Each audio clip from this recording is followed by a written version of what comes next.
আজকের অনলাইন ক্লাসে সবাইকে স্বাগতম জানাচ্ছি। আশা করি সবাই ভালো আছো। তো গত পর্বের ধারাবাহিকতায় আজকে আমি জীববিজ্ঞান প্রথম পত্রে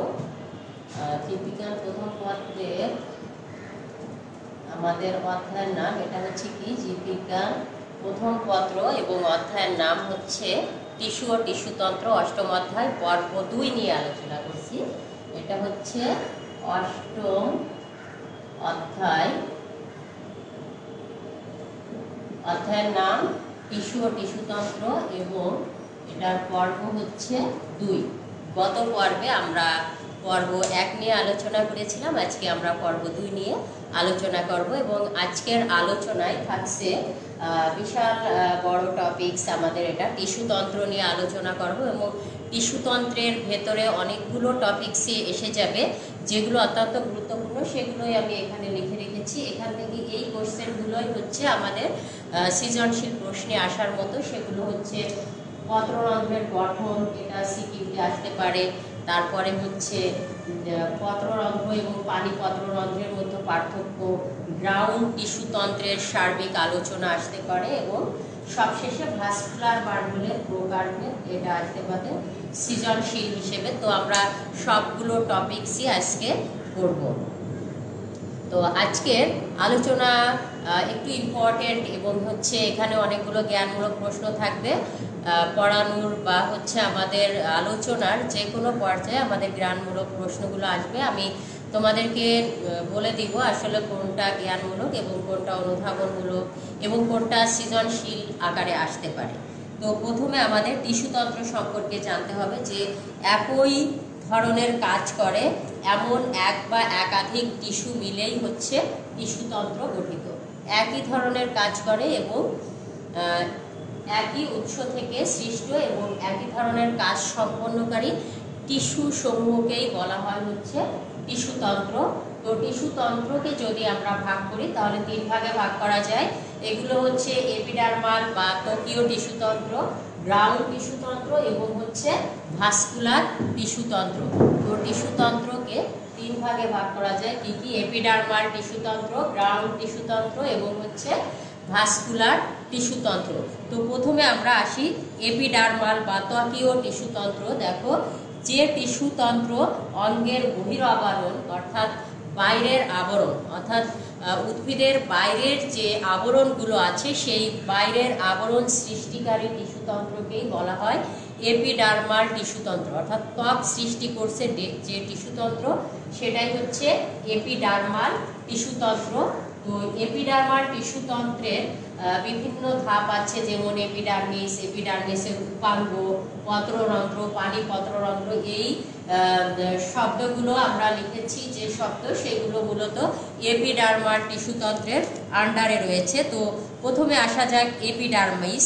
এপিডার্মিস হচ্ছে উদ্ভিদের বাইরের স্তরকে এপিডার্মিস বলা হয় এবং এই এপিডার্মিসে বিভিন্ন জিনিস থাকে। এখানে একটা জ্ঞানমূলক প্রশ্ন আসতে পারে যে কিউটিকল কি? উদ্ভিদের বাইরের আবরণ বা হচ্ছে ত্বকের উপরে যদি কিউটিন বা সুবেরিন জাতীয় পদার্থ জমা হয় তখন তাকে বলা হয় কিউটিকল।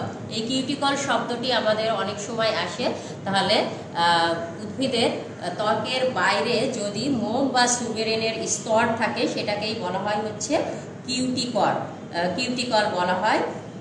আর এপিডার্মিস হচ্ছে সাধারণত ত্বক সৃষ্টি করবে, তারপরে হচ্ছে গ্রন্থি থাকবে কিছু কিছু ত্বকে এবং যেহেতু বাইরের আবরণ সৃষ্টি করছে অবশ্যই ভেতরের অংশসমূহকে রক্ষা করাই হচ্ছে এপিডার্মিসের কাজ।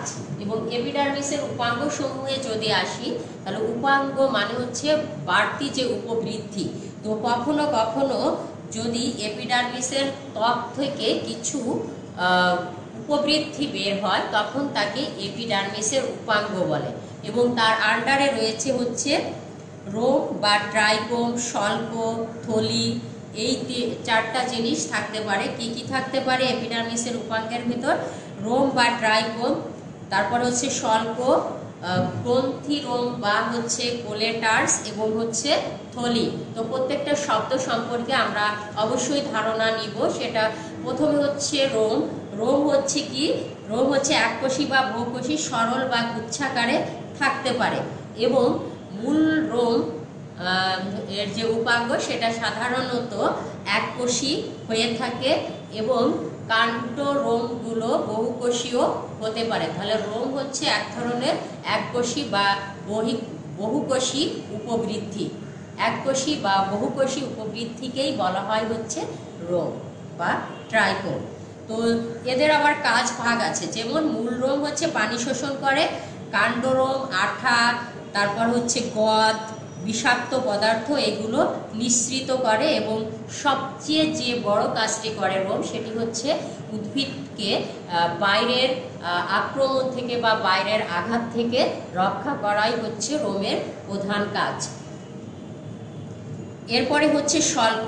পাতলা ঝিল্লি সদৃশ বিশেষ ধরনের রোমকেই শল্ক বলা হয়। অর্থাৎ শল্ক হচ্ছে এ টাইপ অফ রোম, অর্থাৎ যে রোমগুলো কি থাকবে, যে রোমগুলোতে হচ্ছে ঝিল্লি থাকবে, অর্থাৎ ঝিল্লি দ্বারা আবৃত থাকবে, ঝিল্লি সদৃশ যে রোম থাকবে সেটাকেই বলা হয় হচ্ছে শল্ক। এরপরে যদি গ্রন্থি রোম আমরা বলি, গ্রন্থি রোমের আরেকটি নাম হচ্ছে কোলেটার্স। গ্রন্থি রোমের আরেকটি নাম হচ্ছে কোলেটার্স। বিশেষ ধরনের বহুকোষী ট্রাইকোমকেই কোলেটর্স বলা হয় এবং এটা কেন বিশেষ ধরনের? কারণ এখান থেকে আঠালো পদার্থ পূর্ণ থাকে। তাহলে কোলেটার্স এক ধরনের রোম, যেটা হচ্ছে বিশেষ ধরনের রোম কারণ এখান থেকে আঠালো পদার্থ বের হয়। তাহলে কোলেটার্সের যদি জ্ঞানমূলক কোশ্চেনে আসে তাহলে বলবো যে বিশেষ ধরনের বহুকোষী ট্রাইকোম বা রোমকে কোলেটার্স বলা হয়, যেটা আঠালো পদার্থ দ্বারা পূর্ণ থাকে। ওকে, এরপর হচ্ছে থলি। এটা হচ্ছে পানি ধরে রাখার মতো এক ধরনের রোম।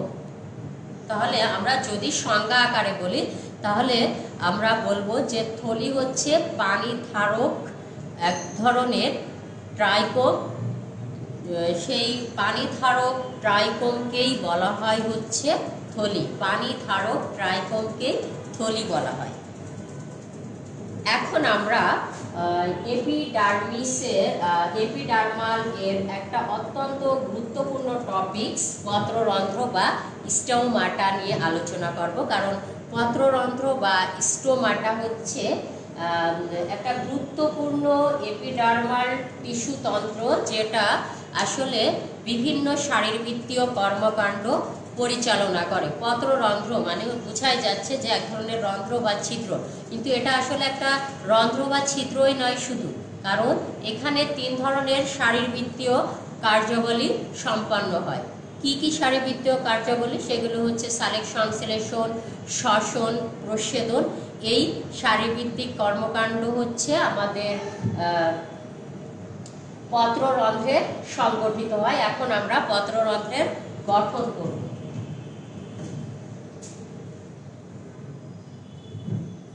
তাহলে পত্ররন্ধ্রের গঠন আমরা আলোচনা করার আগে আমরা একটু চিত্রটা দেখে আসি। পত্ররন্ধ্র কাকে বলে বা কোথায় অবস্থিত সেটা আমাদের জানতে হবে। পত্ররন্ধ্র মূলত কচি পাতা, কচি কাণ্ড এই জায়গাগুলোতেই বেশি থাকে। আর যেখানে পত্ররন্ধ্রের সংখ্যা বেশি সেখানে অবশ্যই সালোক সংশ্লেষণের হারও বেশি হয়। অর্থাৎ পত্ররন্ধ্রের সংখ্যা যেখানে বেশি সেখানে সালোক সংশ্লেষণ বেশি হয়। কেন? কারণ পত্ররন্ধ্রের গঠন যখন আমরা বিশ্লেষণ করব তখন দেখব যে পত্ররন্ধ্রে অসংখ্য ক্লোরোপ্লাস্ট থাকে, আর যেখানে ক্লোরোপ্লাস্ট বেশি থাকে স্বাভাবিকভাবে সালোক সংশ্লেষণের হার তুলনামূলকভাবে সেখানেই বেশি হবে। তো আমরা পত্ররন্ধ্রের গঠন কিভাবে সেট করব সেটাই এখন আলোচনা করছি। তাহলে পত্ররন্ধ্রের গঠন দেখো যে রক্ষী কোষ দ্বারা আবৃত। এখানে এইটা একটা রক্ষী কোষ, এটা একটা রক্ষী কোষ। দুটি অর্ধচন্দ্রাকৃতির যে কোষ রয়েছে সেই অর্ধচন্দ্রাকৃতির কোষগুলোকে বলা হয় হচ্ছে রক্ষী কোষ। তাহলে আমি লিখে ফেলি এই কোষের নাম কি? রক্ষী কোষ। তাহলে দুটি অর্ধ চন্দ্রাকৃতির কোষকেই বলা হয় হচ্ছে রক্ষী কোষ। তাহলে এই দুটি রক্ষী কোষ দ্বারা নিয়ন্ত্রিত যে ছিদ্র রয়েছে সেই ছিদ্রকেই বলা হয় হচ্ছে পত্ররন্ধ্র। তাহলে দুটি রক্ষী কোষ দ্বারা নিয়ন্ত্রিত ছিদ্রকেই পত্ররন্ধ্র বা স্টোমাটা বলা হয়। এবং রক্ষী কোষের গঠনে যদি আসি, রক্ষী কোষ অর্ধচন্দ্রাকৃতি থাকবে এবং এখানে একটি সুস্পষ্ট নিউক্লিয়াস থাকবে, যেটা আমরা লেবেলিং করেছি, এবং ঘন সাইটোপ্লাজম থাকবে। অর্থাৎ রক্ষী কোষে একটি সুস্পষ্ট নিউক্লিয়াস এবং ঘন সাইটোপ্লাজম থাকবে। এছাড়া পত্ররন্ধ্রে চারিদিকে সাধারণ যে ত্বকে যে কোষ থাকে, অর্থাৎ যে এপিডার্মাল কোষ থাকে, সেই এপিডার্মাল কোষ থেকে কিছুটা ভিন্ন আকৃতির কোষ থাকে, যেটাকে বলা হয় হচ্ছে সহকারী কোষ। অর্থাৎ পত্ররন্ধ্রের চারিদিকে যে বিশেষ আকৃতির এক্সেপশনাল কোষ থাকে সেটাকেই বলা হয় হচ্ছে সহকারী কোষ। আর স্টোমাটার নিচে অর্থাৎ পত্ররন্ধ্রের ঠিক নিচে একটি বায়ুকুঠরি থাকে, যে বায়ুকুঠরিতে সাধারণত বাতাস জমা থাকে বা অক্সিজেন জমা থাকে, এবং এই শ্বাসকুঠরি বা বায়ুকুঠরি প্রয়োজন অনুসারে সেখান থেকে অক্সিজেনের যোগান দিয়ে থাকে।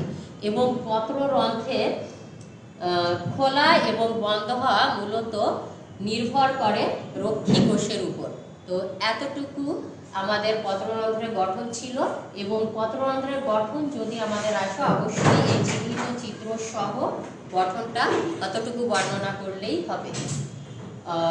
এরপর হচ্ছে পানি পত্ররন্ধ্র। পত্ররন্ধ্র সম্পর্কে আমরা এতটুকু ধারণা পেলাম। এরপর হচ্ছে পানি পত্ররন্ধ্র সম্পর্কে একটু আমরা কনসেপ্টটা ক্লিয়ার করব। পানি পত্ররন্ধ্র, দেখো পানি পত্ররন্ধ্র এটাও এক ধরনের বিশেষ ধরনের রন্ধ্র, তবে এটা পাতার কিনারায় থাকে। আর পত্ররন্ধ্রের অবস্থান হচ্ছে পাতার যে কোনো জায়গায় থাকতে পারে, উপরের বা নিচের ত্বকে থাকতে হচ্ছে পত্ররন্ধ্র। আর পানি পত্ররন্ধ্র হচ্ছে পাতার কিনারায় থাকবে। সাধারণত ঘাস, কচু, টমেটো এইসব গাছের পাতার কিনারায় প্রচণ্ড গরমের দিনে কি হয়, পানি ফোটায় ফোটায় জমা থাকে। কিভাবে পানি ফোটায় ফোটায় জমা থাকে? কারণ ওই সব উদ্ভিদে পানি পত্ররন্ধ্রটা তখন সক্রিয় হয় এবং হচ্ছে পানিগুলো মানে হচ্ছে নির্গমন করে। এরপরে দেখো পানি পত্ররন্ধ্রর যদি সংজ্ঞা আমরা দিতে চাই, তাহলে আমরা ঠিক এভাবে দিব যে বিশেষ পরিস্থিতিতে অর্থাৎ যখন আবহাওয়া অতিরিক্ত আর্দ্র থাকে সেই সময়টাতে উদ্ভিদ দেহ থেকে একটা রন্ধ্রের মাধ্যমে পানি বের হয়ে যায়, সেই রন্ধ্রকেই বলা হয় হচ্ছে হাইডাথোট বা পানি পত্ররন্ধ্র। আর যদি আসে গ্যাটেশন কি, তাহলে হাইডাথোট দিয়ে পানি যে তরল আকারে বের হয়ে যায় সেটাকেই বলা হয় গ্যাটেশন। তাহলে আমরা পানি পত্ররন্ধ্র এবং পত্ররন্ধ্র সম্পর্কে ধারণা পেলাম। আর এখন যদি আমরা পার্থক্য দিতে চাই, তাহলে আমাদের বইয়ে 6টি পার্থক্য আছে। সেই 6টি পার্থক্য আমরা একটু বুঝে নিই। প্রথমে হচ্ছে অবস্থান কোথায়? পত্ররন্ধ্র হচ্ছে পাতার উপরে এবং নিচের ত্বকে থাকবে। আর পানি পত্ররন্ধ্র হচ্ছে কোথায় থাকবে? পাতার কিনারায় থাকবে। নির্গমনের সময় হচ্ছে পত্ররন্ধ্র হচ্ছে দিনের বেলায় পত্ররন্ধ্রটা খোলা থাকে, তাই নির্গমন হয় দিনের বেলা। আর পানি পত্ররন্ধ্রটা দিনের বেলা বন্ধ থাকে, সে কাজ করে কখন? রাতের বেলা। তারপর হচ্ছে নির্গমনের পদ্ধতি। পানি পত্ররন্ধ্র যেটা, সেটা নির্গত হয় হচ্ছে তরল আকারে, আর পত্ররন্ধ্রেও পথে পানি বাষ্প আকারে নির্গত হয়। এরপরের পয়েন্ট হচ্ছে খনিজ লবণের মুক্তি। পত্ররন্ধ্র দিয়ে কোনো খনিজ লবণ নির্গমন হয় না, কারণ পানি পত্ররন্ধ্র দিয়ে হচ্ছে শুধু পত্ররন্ধ্র বা স্টোমাটা যেটা, সেখান দিয়ে হচ্ছে পানি বাষ্প আকারে নির্গত হয়, তাই এখানে খনিজ লবণ বাহিত হয় না। কিন্তু পানি পত্ররন্ধ্র দিয়ে খনিজ লবণ বাহিত হয়, কারণ এখান দিয়ে পানি তরল আকারে বের হয়ে যায়। নেক্সট হচ্ছে অ্যাপিথেলিয়াম। এখানে পত্ররন্ধ্রে আসলে কোনো অ্যাপিথেলিয়াম কোষ থাকে না, কারণ পত্ররন্ধ্রের গঠন আমরা একটু আগেই বর্ণনা করলাম, কারণ সেখানে শুধু রক্ষী কোষ থাকে দুটো। ঠিক আছে। কিন্তু পানিপত্ররন্ধ্রে অ্যাপেথিলিয়াম কোষ থাকে। আর নিয়ন্ত্রণ, এটা রক্ষী কোষ দ্বারা নিয়ন্ত্রিত হয়। যেহেতু পত্ররন্ধ্রের দুই সাইডে দুটি গার্ড সেল বা রক্ষী কোষ থাকে, সেই রক্ষী কোষ দ্বারাই নিয়ন্ত্রিত হয়। কিন্তু পানিপত্ররন্ধ্রে কোনো গার্ড সেল বা রক্ষী কোষ থাকে না, তাই তাকে কেউ নিয়ন্ত্রণ করে না। এটা মূলত পারিপার্শ্বিক যে অবস্থা বা পরিবেশের যে আর্দ্রতা, সে আর্দ্রতার উপর ডিপেন্ড করেই পানিপত্ররন্ধ্রটা কাজ করে। তাহলে আমরা নিশ্চয়ই 6টি যে পার্থক্যের বিষয় আছে সেটা বুঝেছি, এবং পরীক্ষার সময় এটা আসলে অনুধাবনমূলক প্রশ্ন হিসেবে আসতে পারে, তো আমরা নিশ্চয়ই এটা পারব। এখন গ্রাউন্ড টিস্যুতন্ত্র, আমি এটা মুছে ফেলি, কারণ গ্রাউন্ড টিস্যুতন্ত্র আমরা আমাদের এপিডার্মাল টিস্যুতন্ত্র বর্ণনা শেষ হয়ে গেছে। এখন আমরা গ্রাউন্ড টিস্যুতন্ত্রটা একটু বুঝবো। তো তার আগে আমরা একটু চিত্রটা আর্ট করি গ্রাউন্ড টিস্যুতন্ত্রের। দেখো সবাই, আমি একটি প্রতীকী চিত্র আঁকছি তোমাদের বোঝানোর জন্য। সবাই খেয়াল করো, এখানে আমি একটু এঁকে দিচ্ছি। আমরা প্রথমে যে জিনিসটা করব সেটা হচ্ছে, প্রথমে বৃত্তটা এঁকে নেব, অর্থাৎ পেরিসাইকেলটা অধোতাক আঁকবো। তারপরে হচ্ছে অধোতাকের নিচে যে স্তর থাকে, সবাই একটু খেয়াল করো আমি কিভাবে আঁকছি। খুবই দ্রুত আঁকার চেষ্টা করতে হবে, কারণ বায়োলজিতে চিত্র একটু বেশি থাকে এবং টিচাররা সবসময় আসলে চিত্র চায় আর কি, যে কোনো জিনিসের চিত্র দিয়ে যদি আমরা বুঝি তাহলে ওই জিনিসটা বুঝতে সহজ হয়। তো আমি তোমাদেরকে গ্রাউন্ড টিস্যুতন্ত্রটা দেখানোর জন্যই চিত্রটা আর্ট করছি। এই চিত্রটা আঁকতে একটু টাইম বেশি নেয়, তারপরে আমি সম্পূর্ণ অংশ আঁকবো না, জাস্ট তোমাদের বোঝানোর জন্যই কিছু অংশ এঁকে দেখাবো। এই হচ্ছে গ্রাউন্ড টিস্যুতন্ত্রের। আমরা এবার হচ্ছে জাইলেম এবং ফ্লোয়েম আঁকবো। আমরা জাইলেম, এটা হচ্ছে মেটাজাইলেম। মেটাজাইলেম কেন্দ্রের দিকে থাকে এবং হচ্ছে প্রোটোজাইলেম পরিধির দিকে থাকে। আমরা এটা জাইলেম আঁকলাম। এরপরে এখান দিয়ে হচ্ছে ফ্লোয়েম আছে, এখান দিয়ে ফ্লোয়েম আছে। ফ্লোয়েমটা এখান দিয়ে আছে, এখান দিয়ে অনেকগুলো কোষ আছে, এটা হচ্ছে ফ্লোয়েম। আবার হচ্ছে জাইলেম,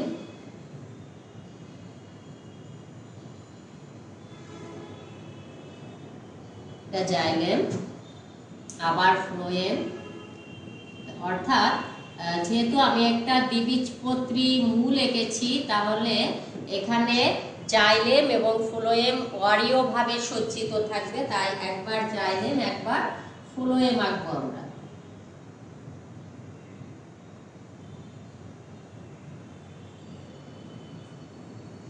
এটা হচ্ছে জাইলেম। এত তাড়াতাড়ি করে সুন্দর করে আঁকা সম্ভব হচ্ছে না, তাহলে আমরা এখানে জাইলেম, এখানে এবং এর মাঝখানে আমরা আর একটা জাইলেম এঁকে দিই। তাহলে এইগুলো হচ্ছে জাইলেম আর এগুলো হচ্ছে ফ্লোয়েম।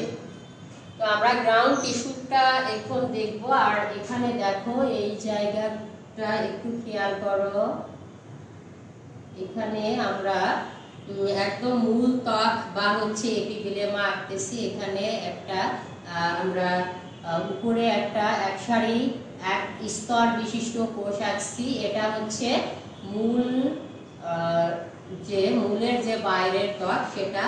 আর এখানে আমরা একটু আগে পড়েছি যে উপবৃদ্ধি এক ধরনের, এই উপবৃদ্ধিগুলোকে বলা হয় হচ্ছে, এটা হচ্ছে একটা উপবৃদ্ধি অর্থাৎ রোম, এবং মূলে অবস্থিত রোমকেই বলা হয় হচ্ছে মূল রোম। এটা হচ্ছে মূল রোম। এরপরে হচ্ছে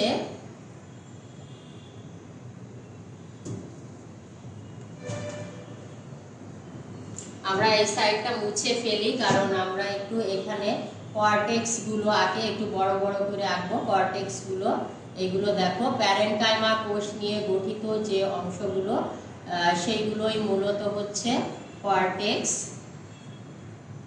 তাহলে আমাদের উদ্দেশ্য ছিল গ্রাউন্ড টিস্যুতন্ত্রের বর্ণনা আমরা করব, এবং এখানে আমরা চিনব যে কোন অংশের নাম কি এবং গ্রাউন্ড টিস্যুতন্ত্রের কোন অংশ কোথায় অবস্থিত। একটু খেয়াল করো, গ্রাউন্ড টিস্যুতন্ত্র হচ্ছে ভিত্তি টিস্যুতন্ত্র, অর্থাৎ ত্বকীয় মানে হচ্ছে এপিডার্মাল টিস্যুতন্ত্র এবং ভাস্কুলার টিস্যুতন্ত্র বাদে যে টিস্যুতন্ত্র রয়েছে সেটাই মূলত হচ্ছে গ্রাউন্ড টিস্যুতন্ত্র। এবং গ্রাউন্ড টিস্যুতন্ত্র দুই ধরনের, একটা হচ্ছে গ্রাউন্ড টিস্যুতন্ত্রকে দুই ভাগে ভাগ করা যায়, বহিঃস্থলীয় অঞ্চল আর একটা হচ্ছে অন্তঃস্থলীয় অঞ্চল। বহিঃস্থলীয় অঞ্চল হচ্ছে বাইরে, স্টিলি ধরা হয় হচ্ছে এই যে রাউন্ডের ভেতরের যে অংশ সেটাই হচ্ছে স্টিলি। তাহলে পেরিসাইকল থেকে আরম্ভ করে এটা হচ্ছে এই দ্বিতীয় যে স্তর আছে এটা হচ্ছে পেরিসাইকেল, পেরিসাইকল। আর বাইরে যেটা আছে এটা হচ্ছে অধোত্বক। তো স্টিলি কাকে বলে? স্টিলি হচ্ছে এই পেরিসাইকেল থেকে আরম্ভ করে একদম ভেতরের যে অংশ আছে সেটাই হচ্ছে পেরিসাইকেল, স্টিলি বলা হয়। তো স্টিলির ভেতরের যে অংশ সেটাকে বলা হয় হচ্ছে অন্তঃস্থলীয় অঞ্চল। আর স্টিলির বাইরে অর্থাৎ অধোত্বক সহ এই যে অংশ আছে সেটা হচ্ছে বহিঃস্থলীয় অঞ্চল, বহিঃস্থলীয় অঞ্চল। হ্যাঁ, এটুকু হচ্ছে বহিঃস্থলীয় অঞ্চল। এবং এখানে শুধু আমরা চিহ্নিত চিত্র জেনে রাখবো কোন অংশের নাম কি। অধোত্বক, মূলে অধোত্বক থাকে না তাই আমি আঁকিনি, কিন্তু এই জায়গাটাতে অধোত্বক রয়েছে কাণ্ডে। এরপর হচ্ছে কর্টেক্স, এই যে প্যারেনকাইমা টিস্যু নিয়ে গঠিত এবং যার ভেতরে আন্তঃকোষীয় ফাঁক থাকবে অনেক, সেটাই হচ্ছে কর্টেক্স। এবং অধোত্বক হচ্ছে কর্টেক্সের নিচে এক সারি কোষ স্তর নিয়ে গঠিত যে কোষগুলো রয়েছে সেটাই হচ্ছে অধোত্বক। অর্থাৎ পেরিসাইকেলের বাইরে এবং কর্টেক্সের নিচে এক স্তর বিশিষ্ট যে কোষের সারি রয়েছে সেটাই হচ্ছে অধোত্বক। তাহলে আমরা বহিঃস্থলীয় অঞ্চলের তিনটা অংশের নাম জানলাম। প্রথমে হচ্ছে অধোত্বক, যেটা হচ্ছে কাণ্ডে আছে কিন্তু মূলে নাই, তাই আমি যেহেতু মূলের চিত্র এঁকেছি তাই ওটা দেখাতে পারছি না। ঠিক এই জায়গাটায় অধোত্বক থাকে। কর্টেক্স হচ্ছে এই অংশগুলোকে বলা হয়। অন্তঃত্বক হচ্ছে এই যে পেরিসাইকেলের বাইরে এক স্তর বিশিষ্ট যে কোষ রয়েছে সেটাই হচ্ছে অন্তঃত্বক বা এন্ডোডার্মিস। এরপরে হচ্ছে অন্তঃস্থলীয় অঞ্চল। অন্তঃস্থলীয় অঞ্চল তিনটি অংশ নিয়ে গঠিত, সেগুলো হচ্ছে পেরিসাইকেল, এই যে অন্তঃত্বকের নিচে এক স্তর বিশিষ্ট যে কোষ রয়েছে সেটাকেই বলা হয় হচ্ছে পেরিসাইকেল বা পরিচক্র। এটা একটা জ্ঞানমূলক প্রশ্ন আসতে পারে, তাহলে আমরা লিখব যে অন্তঃত্বকের নিচে এক স্তর বিশিষ্ট কোষ নিয়ে গঠিত যে অঞ্চল সেটাকে বলা হয় পেরিসাইকেল বা পরিচক্র। এরপরে হচ্ছে মজ্জা।